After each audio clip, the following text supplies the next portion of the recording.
Bueno, gracias Carlos por la presentación. Yo les voy a hablar hoy día un poco de las cosas que hemos estado haciendo estos últimos tiempos, junto con colegas de distintas instituciones, en este caso de la Comisión Chilena de Energía Nuclear, que es el lugar a donde yo trabajaba hasta mayo de este año, y también con gente de acá mismo de la Santa María y bueno, también de la Católica, ¿ya? Que hemos tenido una colaboración bastante fructífera estos últimos años y que nos han llevado a tratar de entender estos plasmas que son con los que trabajamos nosotros.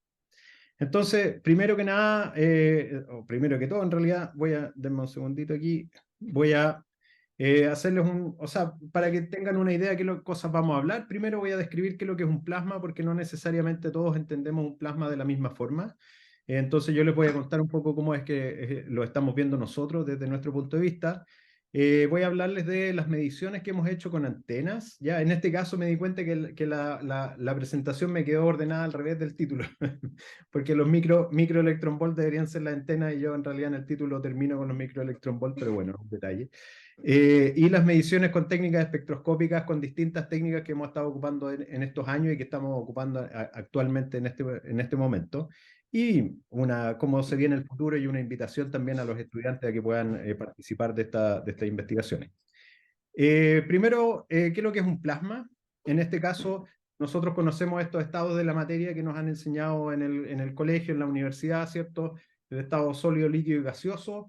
Lo que nos diferencia entre un estado y el otro es la cantidad de energía que le vamos poniendo, ¿cierto? Al sólido, si le entrego energía, voy a transformarlo en un líquido, por ejemplo, el hielo, puedo transformarlo en agua líquida si es que le entrego energía. Si le sigo entregando un poco más de energía, ese líquido se va a transformar en un vapor o en un gas si es que lo caliento lo suficiente. Y si yo sigo calentando ese gas que yo tengo ahí o ese vapor, estas partículas, entonces las moléculas de agua que componen el vapor, el hidrógeno y el oxígeno, se disocian de la molécula y vamos a tener entonces hidrógeno, oxígeno por un lado. Y si yo les sigo entregando más energía, lo que voy a tener es entonces ahora los átomos, por ejemplo, del hidrógeno, que tiene el protón y el electrón, ¿cierto?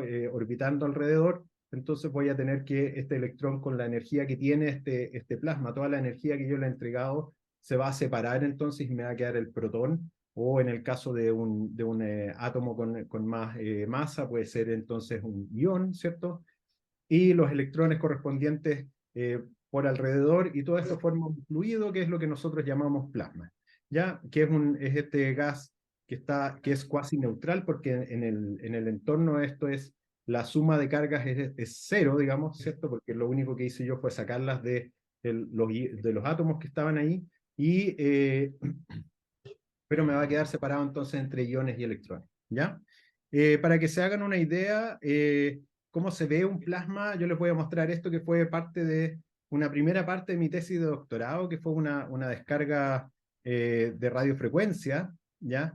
Y que ustedes van a ver aquí que entre dos electrodos se enciende un plasma. Antes de eso, los electrodos estaban sin ningún tipo de brillo dentro, y este brillo que ustedes ven ahí es debido a las colisiones que producen los electrones libres que hay dentro del gas, que al tener un campo eléctrico que va oscilando en el rango de las radiofrecuencias, los electrones libres entonces empiezan a colisionar con los átomos que están ahí del gas, en este caso era argón, y lo que sucede es que empiezan a ionizar el argón por colisiones, y entonces ahora empieza a haber una población más grande de electrones que van moviéndose hacia arriba y hacia abajo con el campo eléctrico que va cambiando de sentido. Y eso es lo que genera el plasma, y eso es un ejemplo de un plasma, en este caso de radiofrecuencia. Ahora, ¿dónde podemos encontrar estos plasmas? Y esto es podemos encontrarlo en es un zoológico en este caso de, de, mm, ¿cómo es que se llama esto? De posibles fenómenos. Tenemos los más fríos y menos densos, que sería, por ejemplo, el gas interestelar o le llaman una vela, hasta donde nos podemos mover acá arriba, donde tenemos los plasmas más densos y más calientes, que son, por ejemplo, el núcleo del Sol o en núcleos de galaxias, ¿cierto? Y por aquí tenemos los experimentos de fusión nuclear, que son los que están generando bastante impacto ahora en el área de física de plasmas, porque es una forma de poder buscar una nueva, no es una nueva, sino que es poder generar entonces energía limpia con baja emisión de CO2 a partir de la fusión de núcleos de deuterio y de tritio, ¿ya? Con eso entonces se esperaría poder generar energía suficiente y con una cantidad de combustible bastante grande, porque el combustible en este caso se extrae desde el agua de mar, así que podríamos tener una fuente bastante más grande que la que tenemos con los combustibles fósiles, ¿ya? Eh, Esos eran los plasmas que uno podía encontrar en el universo. Entonces los plasmas de laboratorio también tienen distintas configuraciones. Ya vimos que en los plasmas en el universo tienen distintas formas. Acá, por ejemplo, esto que ustedes ven aquí es una descarga continua. Aquí hay dos electrodos donde se genera un campo eléctrico en un electrodo y el otro, y lo que sucede ahí es que los electrones libres que hay en el gas se empiezan a mover de un lado, desde un electrodo hacia el otro, y en su camino entonces empiezan a ionizar el gas, y esto genera la formación de las dos poblaciones de electrones e iones y se genera el plasma. Pueden tener las descargas de radiofrecuencia, que es lo que les mostré en un principio. Esta es otra descarga de radiofrecuencia.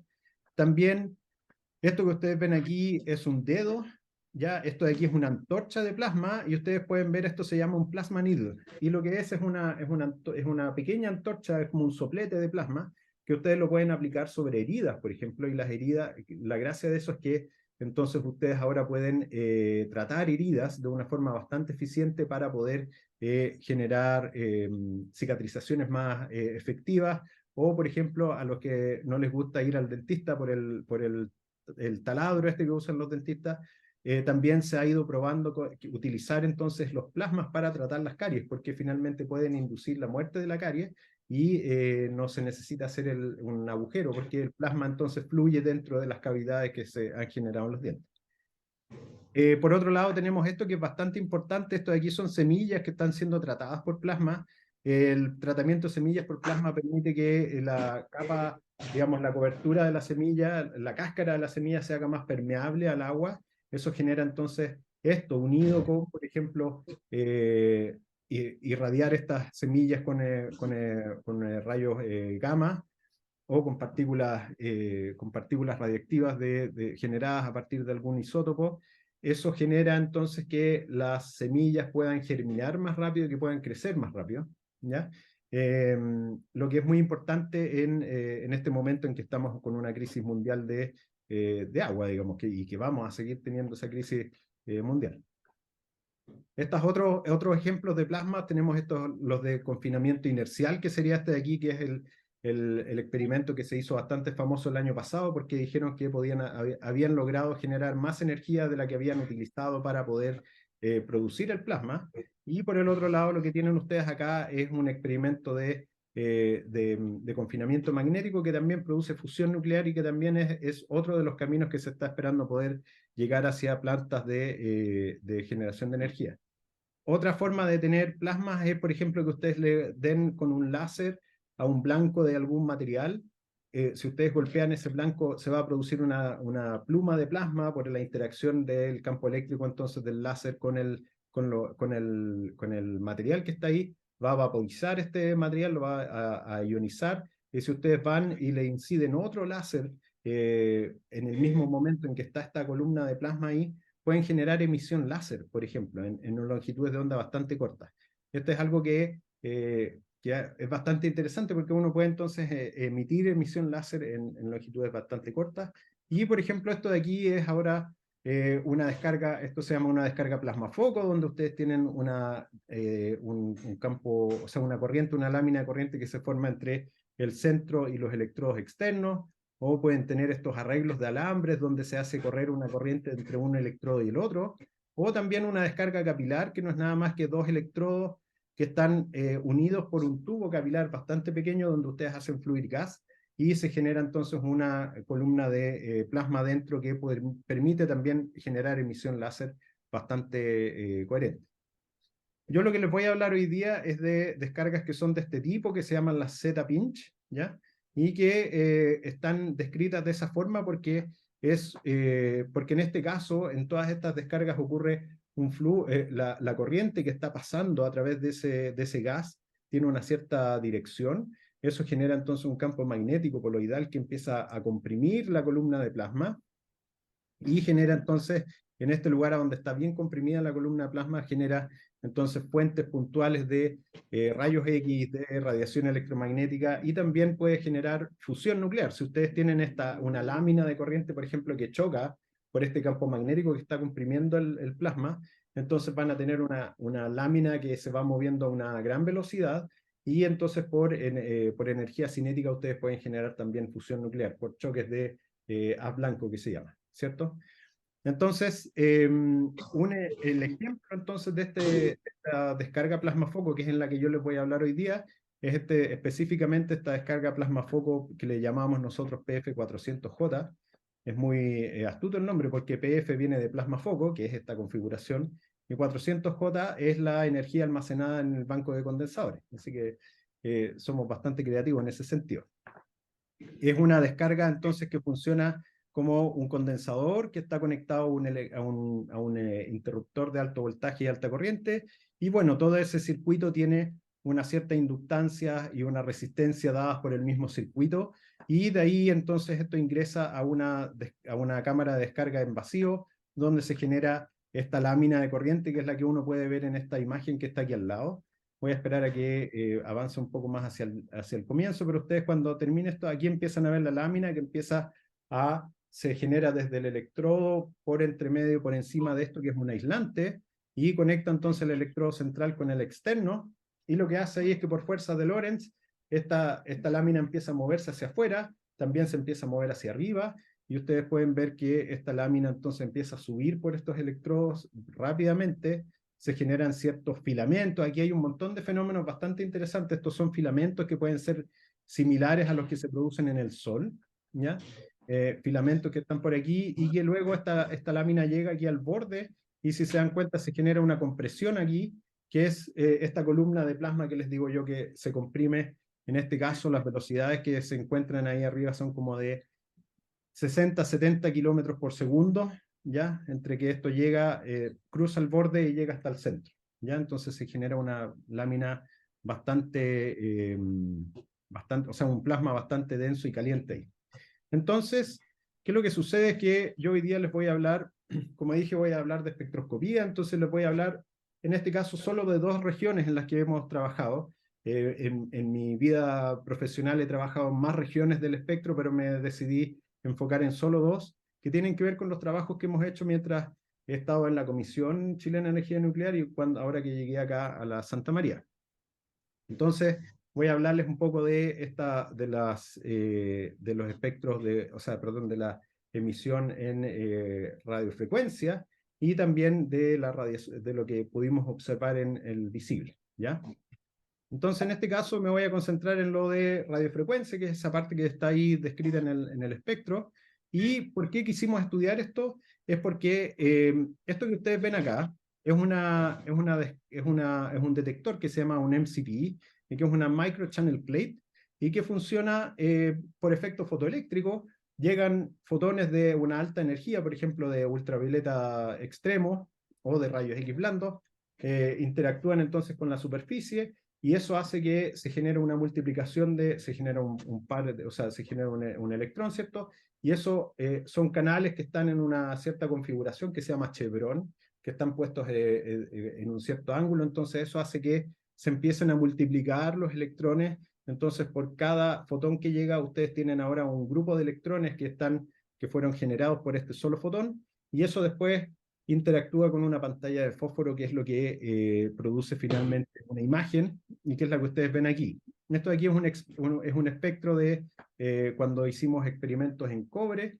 Entonces esto de aquí es un espectro de emisión de cobre.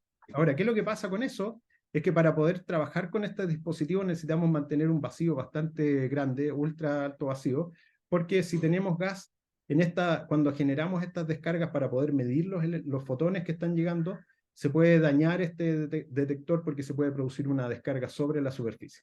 Entonces lo que tenemos que hacer es mantenerlo en vacío, y lo que sucede es que nos dimos cuenta que nuestras descargas, cada vez que las disparábamos, generaban pulsos electromagnéticos que eran bastante grandes y que dañaban o podían dañar estos controladores con los que nosotros podíamos generar el vacío. Entonces dijimos, bueno, tenemos que entender cuáles son los pulsos electromagnéticos que están llegando para poder filtrar nuestros sistemas de bombeo, para poder funcionar mejor, que fue una motivación bastante doméstica, no tenía ninguna, en ese momento no tenía ninguna otra intención más allá que poder hacer funcionar estas bombas. Y bueno, nos dimos cuenta que si podíamos, empezamos a observar, por ejemplo, esto que ustedes ven aquí son las señales eléctricas, ya de la descarga, aquí viene el voltaje, esta es la derivada de la corriente, y esto de aquí es la señal de la antena, ¿ya? Y si se dan cuenta, la señal de la antena tiene bastantes, digamos, señales dentro de lo que está ahí, y que si uno le hace un análisis de Fourier, encuentra que hay distintos componentes en distintas frecuencias aquí. Y entonces, como les decía, lo primero que hicimos nosotros fue tratar de filtrar este contenido de frecuencias que estaban ahí. Así que ocupamos los filtros, diseñamos unos filtros, pudimos entonces filtrar esas señales y pudimos entonces hacer funcionar estas bombas. Pero desde ahí dijimos, oye, ¿sabes qué? Esto es bastante compleja esta señal.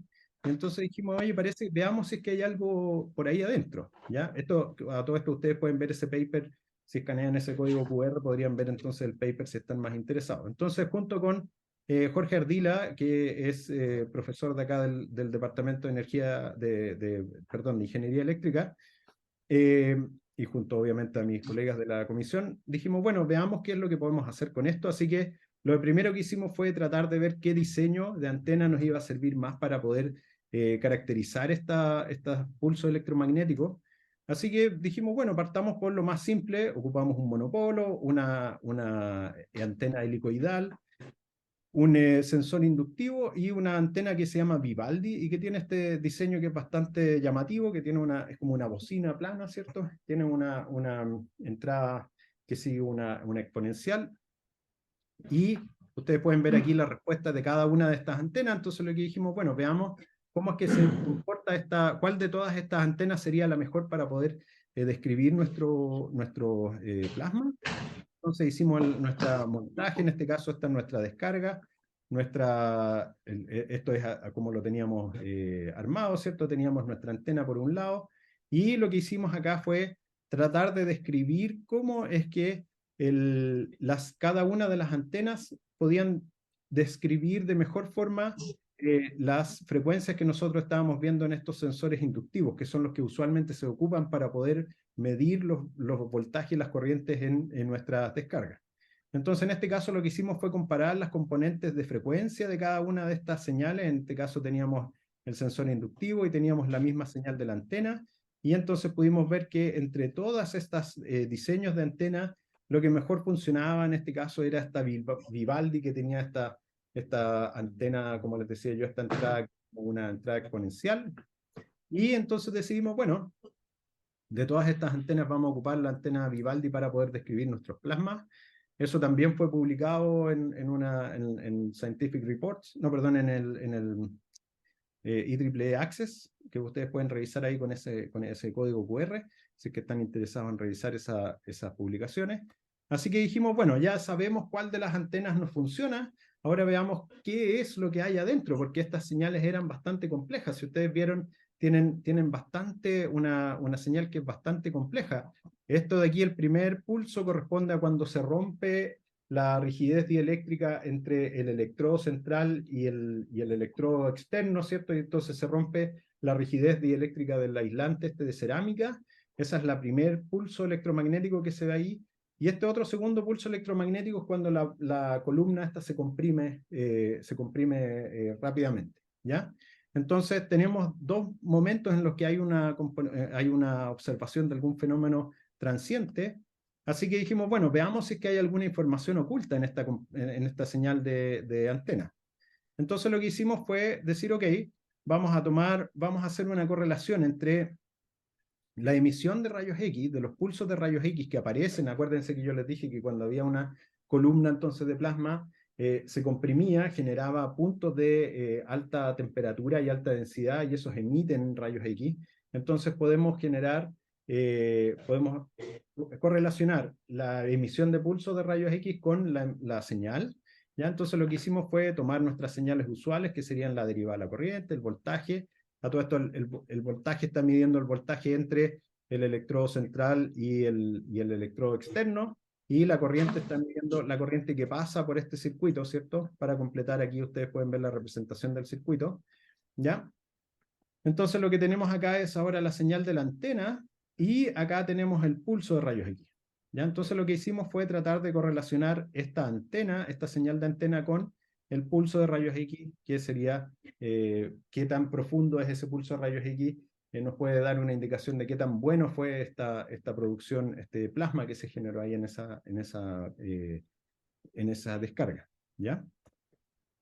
Entonces aquí les tengo una pregunta a ustedes, no sé si me va a funcionar o no, pero si ustedes, yo ya les dije que estas señales son las señales de la antena y algunas de estas señales corresponden a pulsos de rayos X, que fue lo que vimos acá atrás.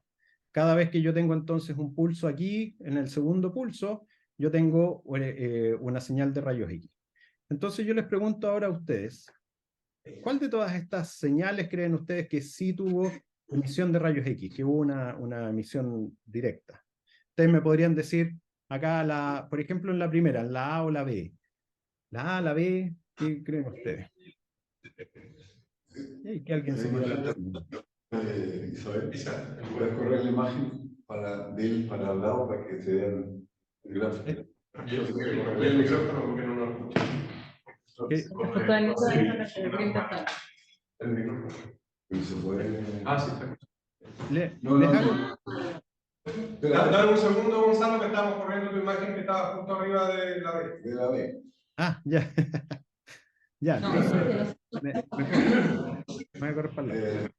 Déjame ver si es que lo último. Yo creo que es la B porque no se ve bien. Porque estaba haciendo trampa, quería pillarlo. Bueno, a ver, ya. Entonces, la de arriba creen que es la B, y en estas otras que se ven bien similares, ¿cuáles creen que tiene señal de radio? Aquí abajo. Ya, entre la A y la B, de abajo. Entre las de abajo, sí. ¿La B, supongo? Ya, sí, un buen guess. Bueno, resulta que en estas dos señales de arriba se detectó rayos X, pulso rayos X. En esta de aquí sí se detectó rayos X, pero en esta de acá no. Entonces, justo en la que, claro, acá arriba la achuntaron, pero era cualquiera de las dos. Y en esta de aquí abajo, solo la de la izquierda tiene rayos X, la de la derecha no tiene. Entonces, aquí hay un tema, porque tanto ustedes como yo tenemos la misma dificultad para poder decir cuál de todas estas señales tiene rayo X o no. Entonces, si yo quisiera solo medir esto con las antenas, se nos genera un pequeño problema. Entonces, aquí es la situación hasta que tenemos un problema que los seres humanos tenemos un problema difícil o sea, tenemos dificultades para poder identificar estos patrones. Entonces ahí es donde nosotros dijimos, bueno, tenemos unas herramientas que se llaman el algoritmo de inteligencia artificial, así que los pusimos a trabajar en eso.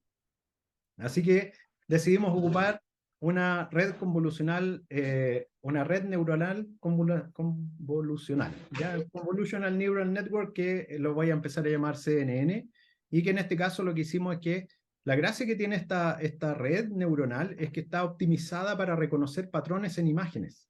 ¿Ya? Entonces, si ustedes le presentan una imagen, es mucho más fácil para esta red poder identificar patrones. Entonces, ¿qué es lo que pasa? Nosotros tenemos aquí un problema, porque tenemos nuestras señales que son bidimensionales, ¿cierto? Y necesitamos traspasarlas a una imagen que sea, bueno, bidimensional, pero que también tenga una información en este caso, de profundidad, por así decirlo, ¿no? De intensidad. Entonces, lo que hicimos, tomamos dos caminos.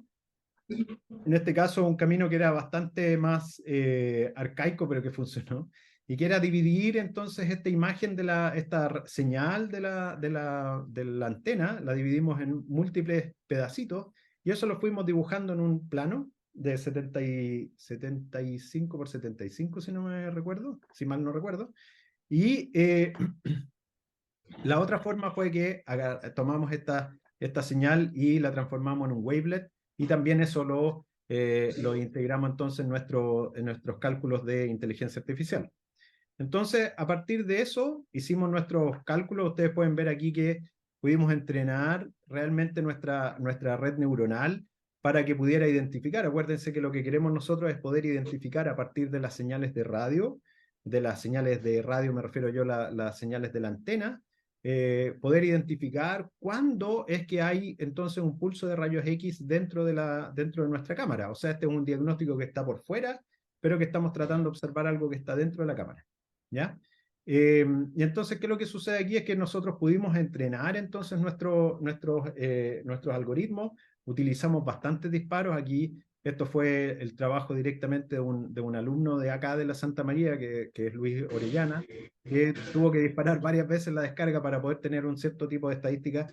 Aquí el 999 es solo porque uno de los datos no funcionó, entonces por eso íbamos a hacer... Comentario. ¿Ah?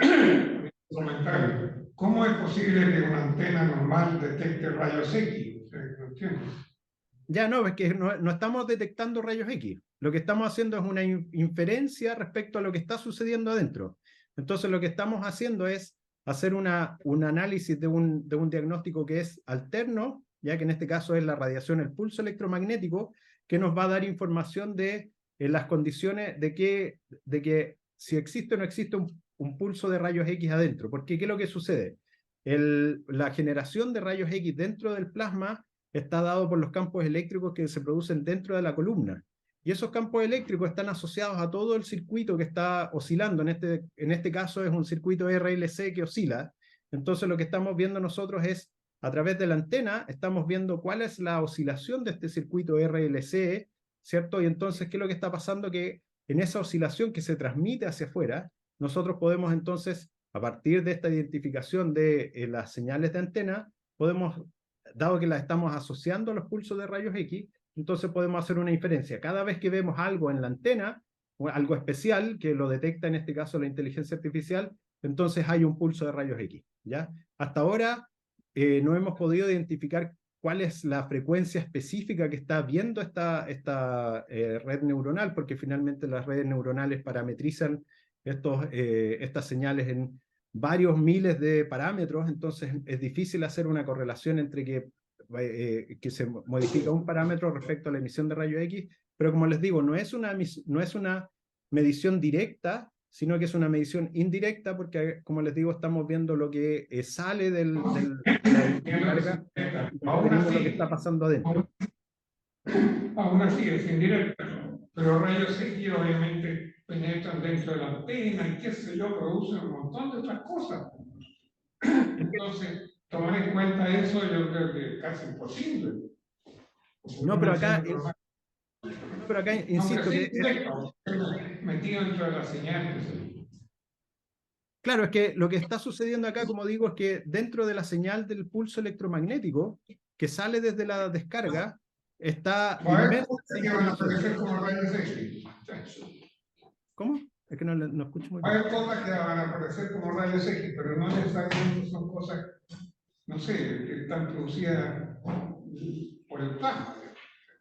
Claro, es que en este caso, a ver, voy a volver un poquito. No, a ver, por acá. Claro, acá. Entonces, lo que tenemos esta antena que está por al lado y tenemos nuestro circuito, que es este circuito que está compuesto por un condensador y como les decía antes, hay inductancias y resistencias parásitas dentro del mismo plasma. Entonces, lo que está pasando acá es que cuando está fluyendo la corriente, todo este circuito está oscilando como un RLC, ¿ya? Entonces, ¿qué es lo que sucede? Los fenómenos que están ocurriendo aquí adentro, que si se dan cuenta, esto de aquí es la señal de voltaje y se produce aquí un cambio de la inductancia del circuito. Entonces hay un cambio en la inductancia y un cambio aquí que se observa en el voltaje. Entonces ese cambio es el que corresponde a los campos eléctricos que se están produciendo dentro de la columna de plasma. Entonces lo que estamos diciendo nosotros es que como esto es una señal eléctrica, eso va a generar una oscilación en este circuito que estamos teniendo aquí. Entonces eso tiene una emisión de pulso un pulso electromagnético, que es lo que medimos con la antena. Entonces ese es un diagnóstico en el que nosotros ahora, la inteligencia artificial lo que está haciendo es que cada vez que nosotros le entregamos una señal de antena, le entregamos también una señal de pulso de rayos X. Entonces lo que le decimos cuando la entrenamos es decirle, mire, cuando usted vea esta señal de antena, existen rayos X.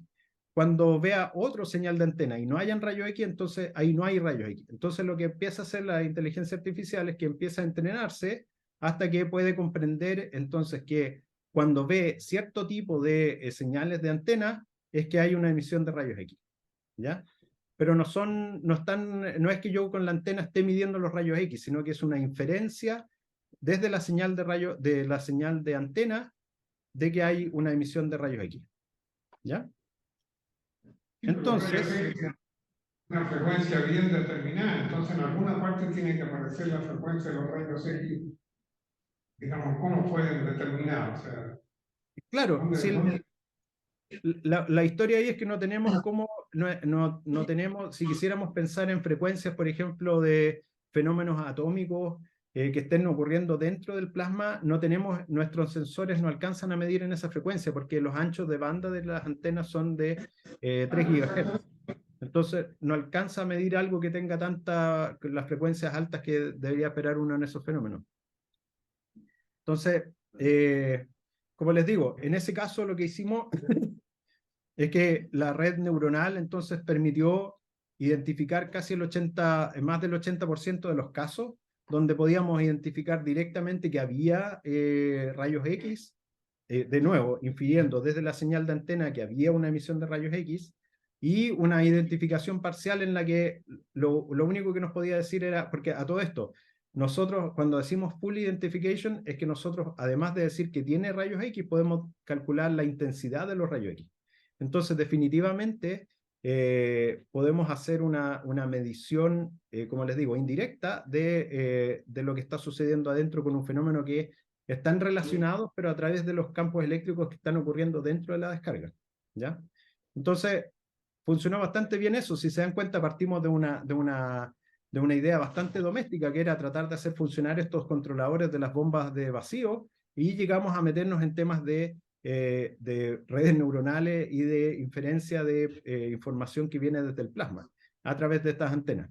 También pueden ver ese paper escaneando ese código QR. Obviamente, si ustedes están interesados en eso, me escriben y yo les hago llegar ese código. Y entonces ahora estamos en una parte futura. Bueno, les iba a mostrar esa antena. Gonzalo, Sí, sí. Gonzalo, ahí. Tengo una pregunta. Oye, este tipo de cosas podría abaratar mucho los costos de los equipos de los aeropuertos, ¿no? Si tú pudieras de alguna manera, o sea, de alguna manera generar algún tipo de detectores sin tener que medir directamente. Claro, habría que de nuevo, O sea, hacer digo en una cosas de seguridad, ¿no? Claro, habría que estudiar esto, son varias las opciones. De hecho, junto con Jorge Ardila hemos seguido trabajando, y de hecho ahora les voy a mostrar otras cosas que queremos hacer y que tienen que ver con mediciones de las antenas. De hecho, aquí pueden ver la antena que les muestro ahí, esta que tengo yo acá. Bueno, no se alcanza a ver porque tengo el fondo ahí, pero es una antena que está...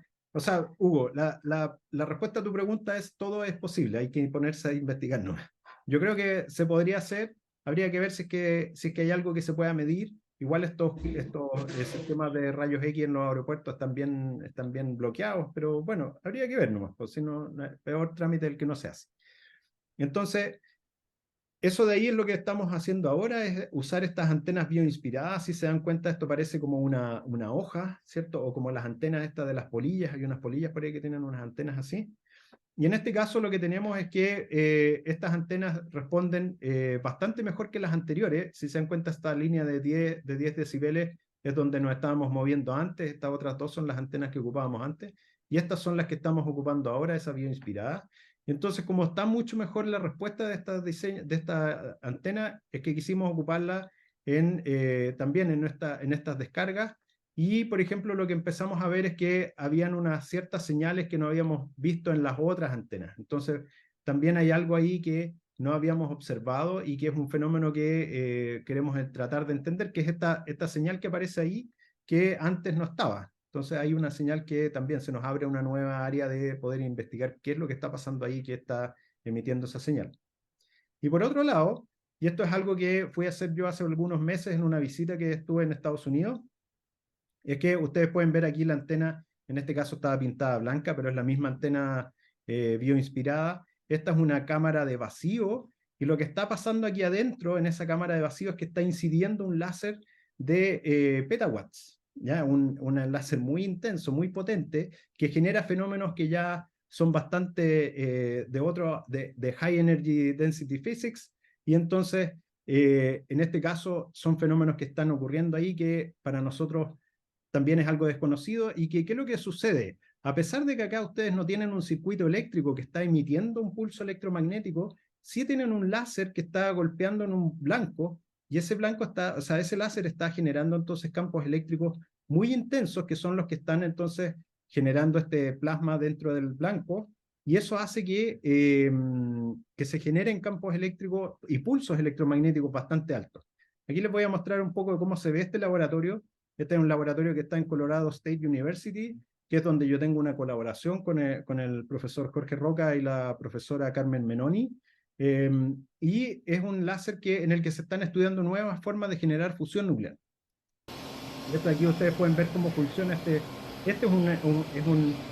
es un láser bastante potente, y de hecho ahora en este momento este láser está siendo actualizado para poder generar, entonces, para ser el láser más potente que va a haber en el mundo, ¿ya? Y la idea es que nosotros con nuestras antenas vamos a ir a medir cómo funcionan estos pulsos electromagnéticos que se generan dentro de estos láseres, ¿ya? De cuando se genera el plasma, cuando golpea el láser en el blanco, ¿ya? Entonces, ¿qué es lo que hicimos nosotros en esta visita que hice yo? Que aproveché de ir a una conferencia y dije, bueno, voy a pasar a trabajar con los profesores estos. Nos pusimos unas antenas y dijimos, bueno, veamos qué es lo que vemos. Y resulta que aparecen fenómenos. En este caso tienen ustedes que hay un disparo, por ejemplo, de 18 joules, que es alta energía para un láser de esta magnitud. Los pulsos son de los femtosegundos, ¿ya? Así que 18 joules en femtosegundos son bastante watts.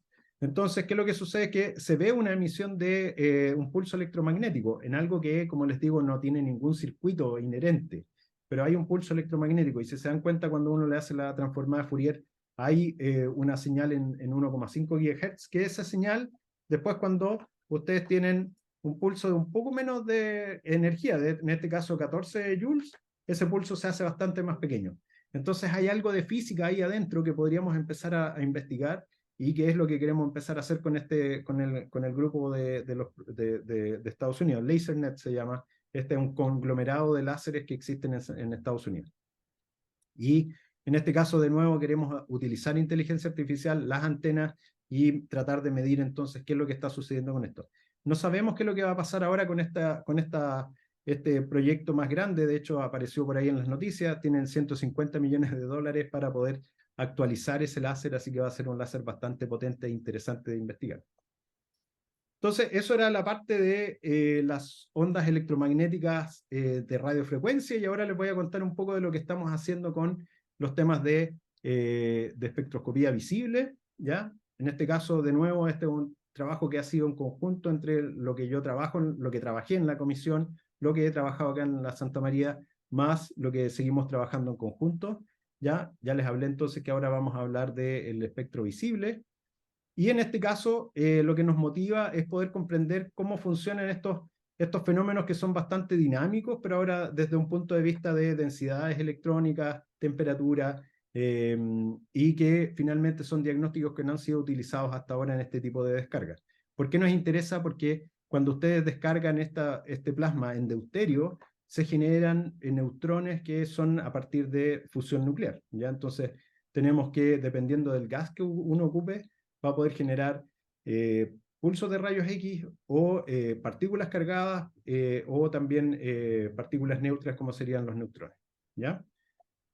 Entonces, en este caso, por un lado, en un principio empezamos, o sea, bueno, esto solamente se va a referir a espectroscopía visible, no nos hemos metido con espectroscopía en más energía, así que esto, lo que ustedes van a ver ahora, está hecho con un espectrómetro visible, ya en este caso de medio metro de distancia focal.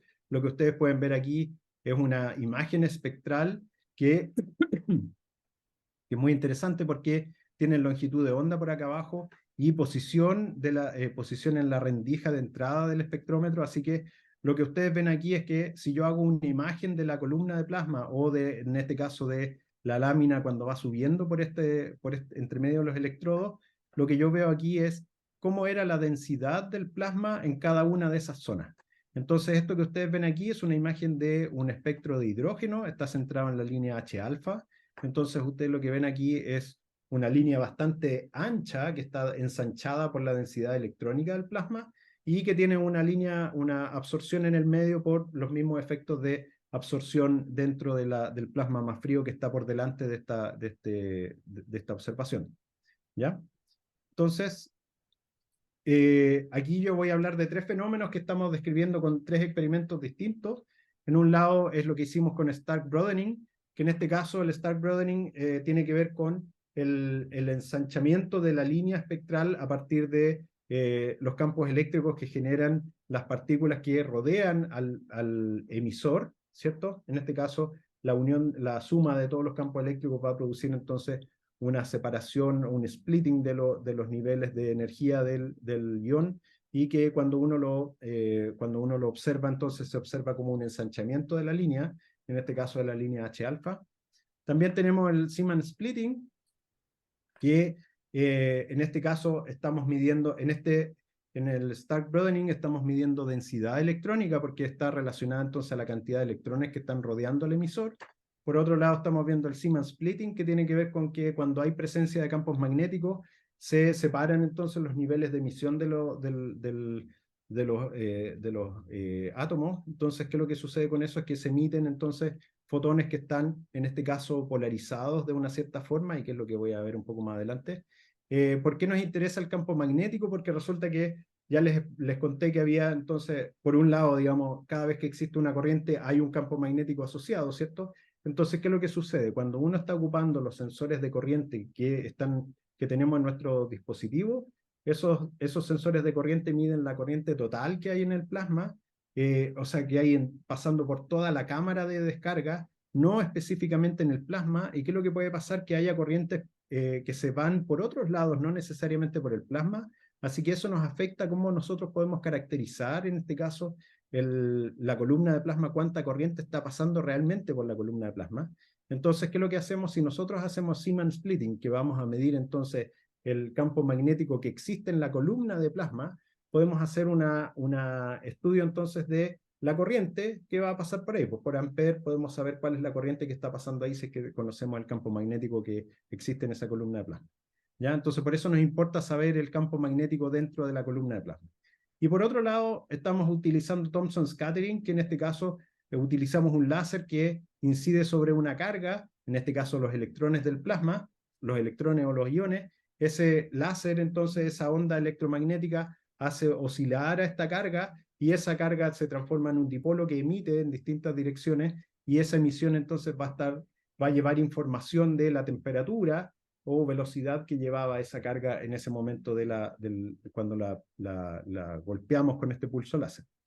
Entonces, lo primero que hicimos aquí, el Stark Broadening, y tomamos distintas secuencias de imágenes para esta lámina que va subiendo por el entremedio de los electrodos, y fuimos para cada una sacando perfiles de intensidad. Entonces, con eso podemos ir dibujando nuestros perfiles de línea. Esto es lo que ustedes ven aquí, esta sería la línea H-alfa, que si se dan cuenta no es una línea muy delgada, sino que es una línea bastante ancha. Estos son la longitud de onda en angstrom, si se dan cuenta son de 640 a 680, y en este caso la línea H-alfa está en los 656 nanómetros. Entonces está bastante ensanchada esa línea, y eso es por efecto de los electrones, la densidad de electrones que está rodeando los emisores. Ya en este caso ustedes se dan cuenta que hay una absorción aquí. Eso, como les digo yo, es parte del plasma más frío que está por delante, entonces se absorbe esta radiación que luego se emite en otras direcciones, por eso la vemos como una línea más oscura ahí. Y lo que teníamos que hacer era poder hacer la corrección respecto a la absorción del plasma, ¿ya? Porque estas líneas que están con absorción, entonces, tienen subestiman ¿cómo es que se llama esto? La densidad electrónica, así que teníamos que hacerle un fitting que tuviera en cuenta esa absorción. El tema es que tenemos solo un perfil por cada imagen, por cada una de las posiciones de la imagen. Entonces necesitamos saber si es que todos estos parámetros que tenemos nosotros libres estaban teniendo alguna correlación con lo que realmente está pasando ahí. Así que utilizamos estadística bayesiana para poder hacer análisis de la probabilidad posterior de estos datos y para poder establecer entonces una cierta incerteza de las mediciones de la densidad electrónica que estábamos obteniendo. En este caso, la densidad electrónica se obtiene a través directamente desde el ancho de línea y, bueno, multiplicado por algunas constantes, ¿ya? Y aquí también se le tiene que restar el ancho instrumental, pero lo que pudimos observar es que las densidades electrónicas eran alrededor de los 10 elevado a 18 partículas por centímetro cúbico, que tiene mucho sentido porque cuando nosotros, eso es lo que va pasando cuando la lámina va subiendo, pero cuando llega al centro del plasma de la columna, la densidad electrónica alcanza los 10 elevado a 19 partículas por centímetro cúbico, entonces definitivamente tiene sentido los resultados que estamos obteniendo. Ustedes pueden ver aquí, esto es como, si se dan cuenta, tenemos nuestros errores aquí dados por la estadística bayesiana, ¿cierto? La probabilidad posterior. Y podemos entonces para cada una de estas imágenes sacar un perfil de densidades donde vemos que las densidades van cambiando ahí dependiendo de qué parte va la lámina subiendo. Esto lo comparamos con un modelo numérico, que es el modelo numérico CS-Choc, que es lo diseñó un investigador argentino, Alejandro Clause, y si se dan cuenta, nuestra densidad electrónica va subiendo. Todos estos puntos rojos corresponden a las imágenes que ustedes ven aquí, así que estas son las densidades que medimos en cada una de esas imágenes. Y lo que vemos aquí es que hay un salto en la densidad, y ese salto está directamente asociado a una singularidad que se había observado con otros diagnósticos, en que corresponde completamente lo que nosotros observamos por espectroscopía, lo que está dando el modelo, y también las otras observaciones que se hicieron por imágenes de este plasma cuando va subiendo. Así que nos tenía bastante contento este resultado. Eso también fue publicado el año pasado en Scientific Reports, así que si quieren ustedes pueden ver los detalles de esa publicación ahí con el código QR.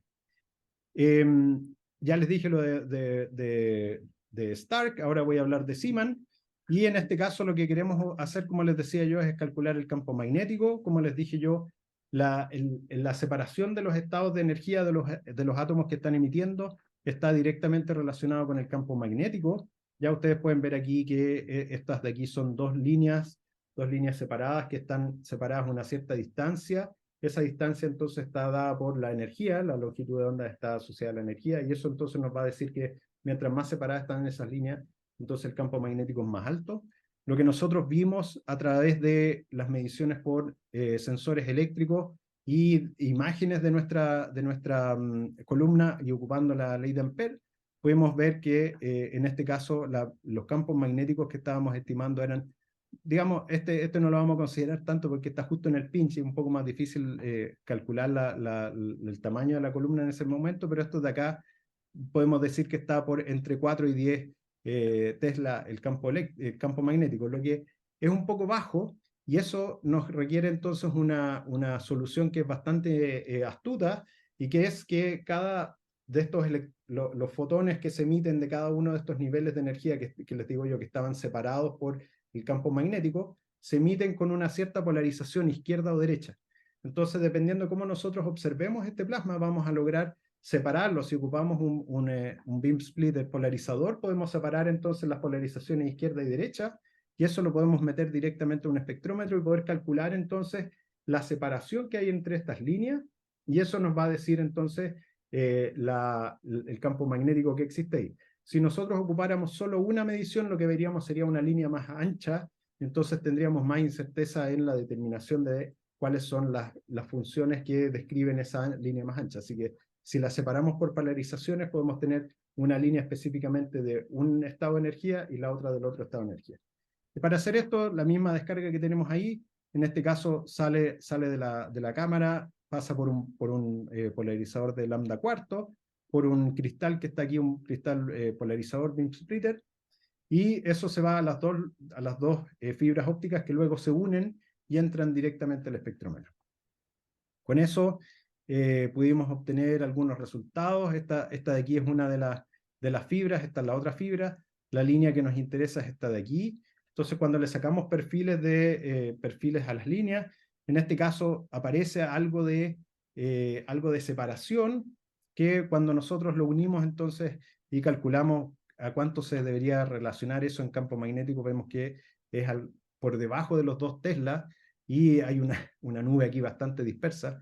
Entonces, ¿qué es lo que tenemos? La hipótesis en este momento es que el plasma que está por adelante nos está estorbando, y entonces eso está haciendo que no podamos ver específicamente lo que hay ahí adentro. Así que estamos ocupando otro tipo de diseño, vamos a ocupar lentes acromáticos, hemos ido ideando otras soluciones para poder ver el plasma que está por ahí adentro. Así que ese es un resultado de campos magnéticos. Y en esto de Thomson Scattering, que es lo que les decía yo, que cuando uno incide entonces con un láser hace oscilar este electrón o la carga, puede ser un ion también, pero es más difícil mover los iones porque son más pesados, y eso reemite entonces la radiación, ¿cierto? Y a partir de esa reemisión nosotros podemos ver si es que esa emisión se corre desde la línea fundamental, que es la del láser, podemos obtener entonces información de temperatura electrónica, de densidad electrónica. Es un diagnóstico bastante completo, ¿ya? Entonces, en este caso hicimos un experimento en una descarga de la Universidad Católica que se llama Jan Putken, que es una descarga que es un Z-pinch también, pero es un gas puff. Y en este caso lo que medimos fue lo mismo, pues los espectros de Thomson, ¿cierto? Aquí ustedes pueden ver que está corrido hacia la derecha, esta a la izquierda, eso tiene que ver con un Doppler que aparece ahí, y la separación entonces de cada uno de estos peaks nos entrega es proporcional a la temperatura electrónica de este plasma, y podemos ver ahí cómo va variando la temperatura electrónica respecto al radio, y bueno, otros parámetros que están ahí descritos, ¿cierto? Y lo que estamos haciendo ahora, bueno, perdón, y esto fue publicado recientemente en agosto de este año, el paper en que también usamos inferencia bayesiana para poder calcular estos parámetros, así que es algo que también hemos estado ocupando este tipo de estadísticas. Y por último, lo de Thomson Scattering, estas son mediciones que estamos haciendo ahora en este momento en la Universidad Católica. Nos llevamos nuestros dispositivos a la Universidad Católica. Aquí ustedes pueden ver a Cristian Núñez y a David Enríquez, que son estudiantes de acá de la Santa María, de acá de San Joaquín, que están ayudando a alinear. Aquí ustedes pueden ver una foto más bonita del láser que ocupamos para alinear todos los sistemas. Se veía bastante bonito ahí. Y lo que estamos haciendo acá es hacer Thomson Scattering, pero no de esta columna, de este gas puff, sino que de la misma descarga plasmafoco, que es la la que les estuve contando. Estos resultados los sacamos la semana pasada, y ustedes pueden ver aquí cómo se ve. Esta es las líneas del láser que son reemitidas del plasma cuando no hay ningún plasma muy caliente, así que se mantiene más o menos en la misma línea de emisión del láser, pero cuando empiezan a aparecer las láminas de corriente hasta que se empieza a mover hacia el centro, ustedes ahora tienen que cambiar un poco la perspectiva. Aquí el centro de la columna está horizontalmente, entonces cada una de estas características que ustedes pueden ver que en un lado se mueven hacia la derecha, hacia la izquierda, y el otro a la derecha, esto de aquí es la lámina de plasma que va acercándose hacia el centro. Entonces podemos medirlo con Thomson Scattering, podemos medir entonces nuestra lámina.